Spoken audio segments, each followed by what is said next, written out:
ऐसे कोई भीड़ भाड़ में जाके ऐसे काम नहीं चलेगा कि मैं कहीं किसी भी भीड़ में घुस गया, बाल में कहीं पे भी मैं चला गया, that is not done. So I came forward to uncle. He gave me all that personalized attention that was required. आज जैसे आप इतने सारे यहाँ पे 10, 15, 20 लोग बैठे हो, तब it was not like that. हम लोग 3-4 लोग थे. We sat with uncle and uncle gave us full personalized attention कि ऐसे नहीं करना है, ऐसे करना है. Every day he used to practice maths, English, physics, chemistry, biology.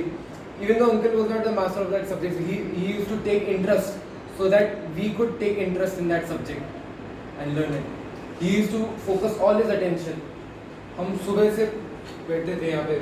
Morning 8 o'clock we used to sit here, 8 to 10 maths करते थे, 10 to 11 GAT वगैरह. फिर से यहाँ पे शाम को आते थे, 2:30 से 3 ये कर रहे हैं, ये सब्जेक्ट कर रहे हैं, 3 से 3:30 ये कर रहे हैं. फिर ऐसे 5-6 बजे तक हम लगे रहते थे. Because we had to crack that exam and we had to crack it as soon as possible in our first attempt. That was the main goal. So for working towards that goal, you have to pay all your attention. You have to pay all your attention, all your drive, all your energy towards achieving that goal. And if you don't, then the result shall be clear. You will not make it. If you do pay your attention, if you do give that drive, if you do work hard for it, you shall succeed. Why won't you succeed? मेहनत की है तो उसका result भी आएगा, है ना? Energy में क्या है, फिजिक्स में क्या है, एनर्जी तो ऑलवेज कंजर्व. अगर एनर्जी जितना ज़्यादा दोगे तो तुम्हें उतना ही वापस मिलेगा ना. If you give balls, then nothing will happen. So this is how I would like to start out. This is my introducing part. Second of all, आप जब एक बार लग गए हो, आपने ज्वाइन कर लिया, आपको you have to work hard daily. एक दिन मेहनत करने से नहीं होगा, आपको रोज मेहनत करना होगा. जैसे मैं अपना पर्सनल मैं बताता हूँ, सब लोग मुझे काफ़ी इनमें से आप लोग मुझे जानते हो पहले से. I was not like this. मेरा वेट पहले 100 किलोज के आसपास था. थिक वो चीक्स. एवरीवन यूज्ड टू से भाई इतना मोटा है क्या जाएगा इंडिया. पहले अपना फैट तो रिड्यूस कर, मोटापा तो कमा, फिर जाना इंडिया. लोग कहते थे, बुरा लगता था कि सही बात है, मोटा तो हूँ मैं, हम तो करना होगा, ऐसे तो कोई पास करेगा नहीं मेडिकल. फिर after clearing this return SSB भी आ रही थी मेरी, तो I had to work for my SSB also. So I had to balance out now 2 things. One was my this health, weight वगैरह मुझे कम करना था. सेकेंडली मुझे अपना SSB की भी प्रिपरेशन करना था. So every day I use to wake up 4:30, 5 o'clock. मैं बिल्कुल ट्रैक सूट पहन के बिल्कुल फुल जोश में मैं फर्स्ट डे गया था 17 पैरा. उधर first day I remember I could not run for 2.4 kilometre also. मैं 400 मीटर दौड़ने में ही मेरी हो गया था, मेरा स्टैमिना खत्म. Thank you, tata bye bye. But then वो भी मेहनत की, फिर मैं थक गया, बिल्कुल मर गया कि पापा मुझसे नहीं होगा, कैसे नहीं होगा, you to bloody do it.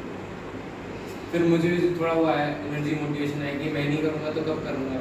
I have this SSB in my hand, I have this golden opportunity. And you must all know कि आपका first chance of SSB is a golden chance, because they have no opinion about you. And first of all सारे SSB में क्या होता है, they have no opinion about you, but पीछे एक remark अगर आपका रहता है तो उनका थोड़ा माइंडसेट रहता है कि पिछले वाले ने कुछ तो देखा होगा. So your first SSB is your golden chance, है ना हर्षित? You are going for SSB ना in Allahabad. This is your golden opportunity. Work hard for it. बिल्कुल पागल जैसे लग जाओ कि there is no end. अभी तो तुम्हारे पास काम भी नहीं है, 12th पास हो गया, सब हो गया. Just focus towards your SSB. दिन रात ये SRTs और क्या क्या पूरा साइकोलॉजिकल टेस्ट की प्रैक्टिस करो, group planning, exercise, GTO task, interview. Work upon yourself. Speak in the mirror every day. If you're not a confident speaker, speak in the mirror every day. Because these public speaking skills, these will not only help in clearing SSB, it is also an integral part of your personality. If you can't address a group of people, how are you supposed to address your company, your battalion, your regiment, your division, your corps? That is an integral part. आपको मेहनत करनी है, because आप सोचोगे ठीक है मैं बस SSB के लिए कर रहा हूँ. No, you are not doing for it for your SSB. You are doing for your personality.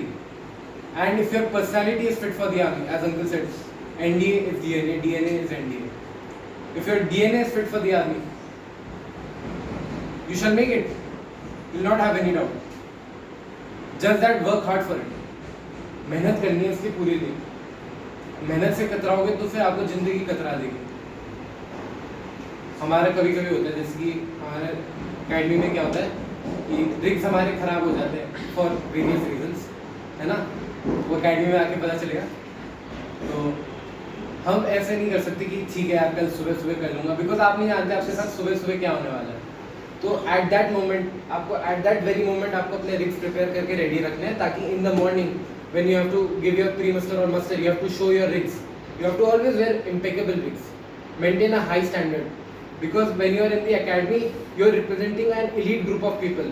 पूरे क्या कहते हैं भारत में सब कितने 7.5 8 लाख 9 लाख % है ना.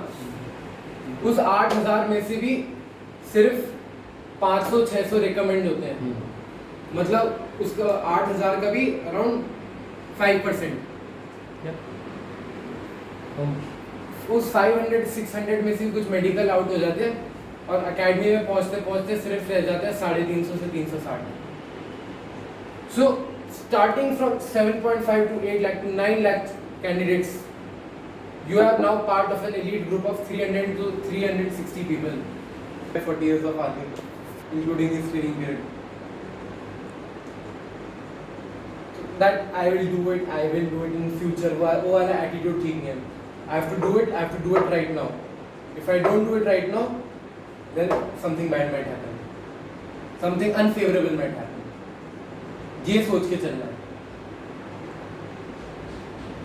अभी जितना पुटिन मारोगे ना, उतना ही आसानी से आप अपना पेपर निकालो, फिर बोलिए क्या लस्सी पेपर था, बिल्कुल आसानी. It was nothing. But for that 8,000 people, apart from that 8,000 people, it was something for them. Because either they didn't work hard for it, or something happened. So try to be that people. Take example of Harshit. Harshit ने क्या कहते थे, मेहनत करके ही finally cracked that NDA written examination after कितने attempts? It was my third attempt. Third attempt में उसने निकाला. तो he did वो mid course correction.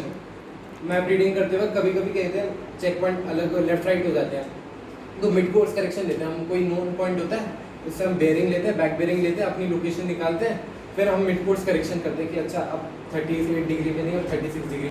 Stand out to stand apart, ये एक फेमस लाइन है. Stand out to stand apart. If you don't stand out then you are just part of the भीड़. आप वही भेड़ बकरी के साथ चल रहे हो.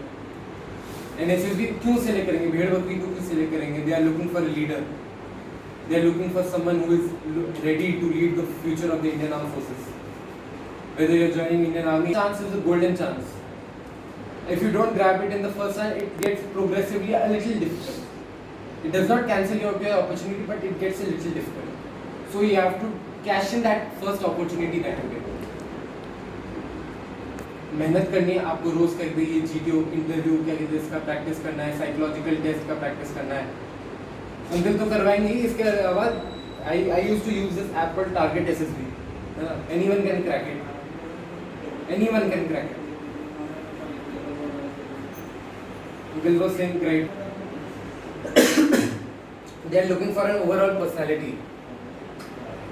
You have to be just smart enough to know what is right, what is wrong, and follow what is morally and ethically correct. NDA में there is one honor code जो हम रोज बोलते हैं सुबह सुबह मस्टर में. I believe that a cadet must be loyal, truthful, trustworthy, honest, and forthright under all circumstances. I will not lie, cheat or steal, nor will I mislead or deceive anyone. I undertake to faithfully live up to this code and to continuously encourage my comrades to do so. So here you are my comrades, and you must follow what is always ethically and morally correct. Just like मैंने बोल दिया कि आप NDA return निकाल के ही आना है, नहीं तो देख लेना आके. इसका मतलब ये नहीं कि आप चीटिंग करोगे, चिट्स ले जाओगे. You have to do what is correct, ethically and morally. You should not lie. अगर आप ये बेसिक क्वालिटीज अपने रखते हो तो you are already a good personality. You already have something what the forces is looking in you. Because जो वो है integrity factor, वो it is always highest in the army. आपका फॉर्म में ACR होता है तो उसमें पॉइंट्स होते हैं various factors पे. तो उसमें एक फैक्टर होता है integrity. If you are not given 9 out of 9 points, मतलब अगर आपकी इंटीग्रिटी पूरी नहीं है तो there is something questionable about it. बाकी किसी को कुछ पूछना है?